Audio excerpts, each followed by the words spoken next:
Hi, I'm Trisha Morris from Club Scrap, and I'm inviting you to another fun event. This one's happening on November 25th. That's the Saturday after Thanksgiving, and it's hosted on the One of a Kind Facebook virtual event page with our pals Brian and Carol. We are excited to be a part of their day once again. And the name of this workshop is called the Magic Math Card Craftalong. I know for some of you, math is not your brand of magic, and that's okay because it's mine, and I'm here to help you expand your skills. Let's take a look at the kit and what we're going to make together.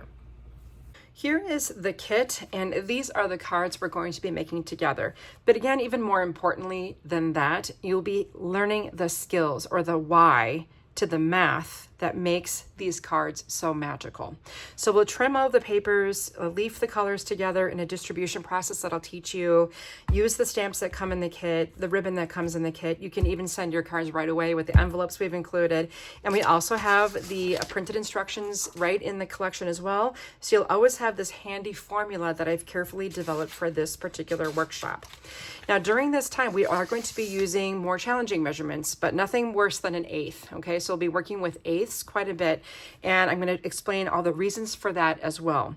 Once you master this card style, you'll be able to repeat it with any stamps or artwork from your stash, any sets of paper, and you're absolutely going to love the finished results. As far as materials, you may want a score palette. It is optional. I will be also using a bone folder and our trimmer, one of our grid rulers of any size, as well as your favorite adhesive. So don't forget to pick up your Magic Math Craftalong kit, and I'll see you right back here on November 25th.